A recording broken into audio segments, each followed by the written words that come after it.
Mga kabunyog, mga kababayan, saan man pong panig kayo ngayon ng mundo, anong oras man po dyan sa inyo ngayon, umaga man po, tanghali, hapon, gabi, muli po, ang ating pong pagbati ng magandang araw, Pilipinas at mundo. Mga kabunyog, ito pong ating topic ngayon, ilang araw ko na itong dinidiscuss, kaya lang gusto ko pong pagsama-samahin yung mga updates dito, kasi ang gulo-gulo na ng usapin na ito. Ang gulo-gulo na ng usapin na ito. Una, hindi tayo ang nagpapagulo. Bakit hindi tayo ang nagpapagulo? Ay tayo naman dinidiscuss lang natin kung ano ang update sa balitang ito. Una, sino ba kasi ang nagsimula ng kaguluhan ito? Hindi naman ang bunyog, hindi naman ang oposisyon. Hindi naman si Attorney Enzo Recto, di ba mga kabunyog? Sino ang nagpapagulo ng issue na to? Parang tayo yung biniblame sa isyung ito. Tayong biniblame, may mga DDS at BBM na mga supporters na nagko-comment sa mga live natin sa isyung ito. Oy, Attorney Enzo, Attorney Ricky Tumutorgo, pinapagulo mo lang yung issue. Una, hindi po tayo nagpapagulo dahil hindi naman tayo ang nagkakalat nito. Hindi po natin ugali ang magchismis o magmarites. Nung una sinabihan tayo, sabi sa atin, oy, fake news yan. Sabi natin, paano naging fake news? Si Browner nga ang nagsabi niyan, hindi naman tayo eh. Sino ba ang nagpasimula ng issue na yan? Di ba si Browner? Ang problema kasi dito, sa simula't simula pa lang kasi mali na eh. Bakit nasabi nating mali na sa simula pa lang? AFP Chief of Staff ka, mga kabunyog, di po ba? AFP Chief of Staff ka, ikaw yung pinakamataas na official ng AFP. Tapos magbabalita ka ng di umano'y destabilization plot. Tapos sa bandang huli sasabihin mo, hindi naman totoo yun, misquoted ka lang. Ay kung hindi pala malinaw yung information mo, hindi pala confirmed, ay di wag kang magsasalita o magbabalita tungkol dyan. Hindi siya ordinaryong sundalo. Siya ang Chief of Staff ng AFP. At nung panahon na yan, nagsalita siya sa isang pagtitipon ng mga sundalo. Asahan niya na mayroong mga media na kumukover sa kanya, sumusunod sa kanyang mga activities, engagements, at bawat sabihin niya, nakukover ng media yan. Kasi hindi naman siya ordinaryong sundalo. Hindi naman siya mababang ranggong opisyal ng AFP. Siya ang AFP Chief of Staff. Ngayon, kung yun palang sasabihin niya ay hindi naman confirmed at yung sasabihin niya ay hindi naman ganun kaseryoso, hindi naman pala ganun ka-kumpirmado yung kanyang mga sources, hindi niya na lang sana sinabi. Hindi na lang sana siya nagsalita tungkol dyan, di ba mga kabunyog, mga kababayan. Ngayon, binalita ng media, hindi naman SOCMED lang ang nagbalita niyan. Hindi naman social media lang ang kinalatan niyan. In fact, balita mainly yan ng mainstream media. At lahat ng balita ng mainstream media, pare-pareho. Lahat nagsasabi na sinabi ni General Browner, AFP Chief of Staff, na mayroon di umanong destabilization plot at may mga retired AFP officers na nangungumbinsi sa mga active na mga officers at personnel na sumama sa kanila. Yan ang pagkakasabi ni Browner. Yun din ang pagkakabalita ng mainstream media na kumalat naman sa social media. Tapos ngayon, sasabihin ng AFP at ng DND, Department of National Defense, sasabihin ni Browner, misquoted lang siya. Kung misquoted ka lang, dapat sa simula pa lang kasi inisip mo na possible mamimisquote ka. Sa ganyan kaseryosong balita, sa ganyan kadelikadong usapin, destabilization, pagpapatalsik di umano ng nakaupong presidente, hindi mo ini-expect na posibleng mamisquote ka, 'di ba? Ang hina naman ng inyong Ang hina naman ng inyong pag-analyze, 'di ba? Mga kabunyog, mga kababayan.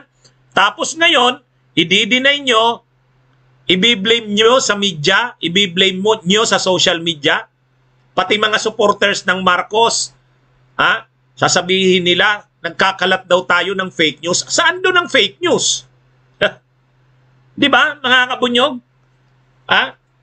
Ako, hindi ako mahilig mag-fake news. Hindi rin ako nagmamarites. Una, anong sinabi natin? Sabi ni Browner, mayroon daw mga nagbabalak na patalsikin ang gobyerno. Ang sabi niya pa nga, isa pa nga daw siya sa nakausap di ba? Siya mismo kinausap daw. Yun ang sabi niya. Tapos sabi niya, ang mga ito ay mga retired, retirado na mga officials ng AFP at PNP. Pero sinabihan niya raw ang mga ito na wag nyo nang idamay ang mga nasa active service. Ano nyo na kami, wag nyo na kaming isama dyan. Kung kayo ay may mga plano na movements o anuman, kayo na lang. Kasi mahirap na magkaroon na naman ng kaguluhan sa bansang ito. Mag-move forward na ang bansa. Yun ang sabi niya, di ba? Yun din naman yung sinabi natin. Posible dito, tama si Kabunyog Beron Pitaw, baka binalaan ito, baka tinawagan ito ng Secretary ng National Defense, ni Gibok Chodoro. Baka tinawagan din ito ng National Security Advisor. Saka siguro na-realize ni Browner, lalo na nung napabalita na sa mainstream media at kumakalat na sa social media, sa kanya na-realize na seryoso pala yung sinabi niya na posibleng mamisquote siya. Tapos ngayon, sasabihin niya, hindi totoong may destabilization plot at na-misquote lang ako. Yun. Kaya ang gulo-gulo. Pati naman itong mga DDS, si Roque, nagprograma si Roque. Pinanood ko yung programa ni Roque. Sabi ni Roque, may destabilization plot ba? Tapos, ang pakulo naman nila Roque ganito. Hindi kaya pinapalaki lang nila ang issue ng destabilization plot para sa bandang huli ay magdeklara ng martial law at targetin ang mga kritiko ng administrasyon. Wow! OA naman si Roque. OA naman si Roque. Alam nyo lahat ito OA. Overacting ang lahat ng ito. Itong mga makamarcos OA. Tapos ito naman si Roque OA din. Bakit OA itong makamarcos? Wala namang planong destabilisasyon, wala namang kudeta. Nananawagan lang ng rally noong September 21. Sila retired General Eli Rio at saka sila Cornel Udonio, hindi namang kudeta yun, hindi naman destabilization. Tapos yun pala ang tinutukol ni Browner na destabilization. Paano naman naging destabilization yun? Di ba? Wala OA kayo, exaggerated. Itong mga makamarcos, exaggerated. Si Browner, exaggerated. Si Roque, exaggerated din.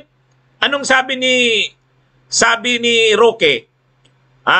Yan ay ginagawa na yan ni Browner, malamang ang plano niyan patahimikin ang mga kritiko ng administrasyon. Ang tinutukoy niyang mga kritiko, sila daw. Sila daw na mga tinutukoy ni Roque, mga DDS, sila na mga supporters ng Duterte. Baka daw pakanalang ito ng administrasyon para magkaroon ng dahilan at mag-declare ng martial law at targetin sila ng mga kritiko. OA yun mga kabunyog. Overacting yung assessment na yan ni Roque. Sino ba naman sila? Pare-pareho lang naman sila. Magkakakampi naman yung mga yan, yung Marcos Duterte. Wala yan. Ang totoo dyan, narinig ko na kasi yung interview kay Browner. Ang sabi ni Browner, ang tinutukoy niya daw o ang context daw ng sinabi niya, noong September 21, may mga grupo, lalo na mga retired na officers ng AFP at PNP, kinukumbinsi daw yung mga nasa active service na sumama sa mga rally. Ay ang naalala kong ganyan, ang nananawagan noong September 21, sila retired Colonel Udonio at retired General Eli Rio, di ba? Wala naman akong naalalaman na nagpaplano sila ng kudeta o destabilization. Di ba? Tapos ngayon, in-exaggerate ni Browner, sinasabi niya may mga binabalak na kudeta, destabilisasyon. O ngayon, kwininto niya, sa isang okasyon ng AFP, nagsasalita siya. O di kinover ng media, o ngayon, nang kinover ng media, sabi na nila ngayon ng AFP at ng DND sa ni Bronner, misquoted lang daw. Dapat kasi hindi ka na lang nagsalita.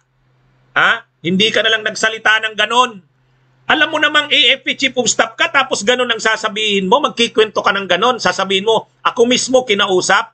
Ay talagang seryosong bagay yan. Di ba? Di ba? Sa totoo lang, tayo sa bunyog, tayo sa opposition, hindi natin ini-exaggerate yan. Si Bronner ex-OA, si Roque OA, lahat sila OA. Di ba mga kabunyog? Kaya ano yan? Itong mga unang-una, ano ba talagang rason ni Bronner? Bakit kailangan niyang sabihin yon? Hindi naman pala seryosong banta. Nung bandang uli kasi, sinabi ni Bronner, wala namang seryosong banta sa seguridad. Hindi naman totoong may destabilization plot. Ay di hindi ka na lang sana nagsalita tungkol dyan. Di ba mga kabunyog? Tapos ngayon, tayo ang tatawagin nitong mga Maka-Duterte at Maka-Marcos, ito, mga nagko-comment, nagmamarites daw tayo. Ang gulo-gulo nitong mga Duterte at Marcos Tapos ngayon, ibibintang yung kudeta at destabilization kila Elerio at kila retired Colonel Udunyo. Wala namang nananawagan ng kudeta doon. Saka kung mananawagan ng kudeta, hindi ka maglalabas. Ang ginagawa nila retired Colonel Udunyo at sila retired General Elerio, may manifesto sila. Public yung manifesto. Hindi naman nananawagan yun ng kudeta. Kung mananawagan ko ng kudeta, sikreto yan. Ang element ng ang nature ng kudeta, sudden, swift, biglaan. Bakit may mga post sa social media sila retired Colonel Udunyo, sila retired General Elerio? Bakit yung manifesto ng kanilang panawagan ay pinapublic nila? May nakaperma doon, ina-announce nila, mayroon ng 100 na nakaperma na mga retired officers. Kung kudeta yun, hindi mo ipopost kasi ang kudeta para magtagumpay, sudden, swift, surprise. Di ba? Nakakita ka na ng kudeta, ang tinutukoy niya daw na destabilization, yung mga nananawagan ng rally noong September 21. Rally lang pala, destabilization na. Ay, ewan ko sa inyo, Bronner. Di ba mga kabunyog? Paano naging destabilization ang rally? Rally lang yan. Ito namang si Roque, OA. Sila daw ang tinatarget niyan. Sila daw ng mga DDS kasi gusto daw silang parang gamitin yung martial law laban sa kanila para patahimikin. Wow, nagpapakarelevant pa naman si Roque. Wala. Ayan. Kaya magulo na itong issue ng destabilization na to. Mga kabunyog. Kanino nagsimula ang kaguluhang ito? Kay Bronner. Hindi naman pala ganun kaseryoso. Hindi naman pala, wala naman palang banta sa seguridad. Pero nakakreate na siya ng kaguluhan. At ngayong may kaguluhan na nakikreate, nagbabawi siya ngayon, bumabawi siya. Sasabihin niya, misquoted lang ako. Tapos, babawiin ninyo yung hindi maaaring ma-misquote yung sinabi mo Anyway, yan mga kabunyog ang ating pagbibigay linaw dito sa isyong ito. Mga kabunyog, mga kababayan. Magandang araw po sa inyong lahat. Mabuhay po tayo. Bunyog, bunyog, halikan na kasama ka. Bunyog, kapag buklod ay may pag-asa. Luzon, Visayas, Mindanao, isa ang pananaw. Sa bagong Pilipinas ang bunyog isisigaw. Bunyog.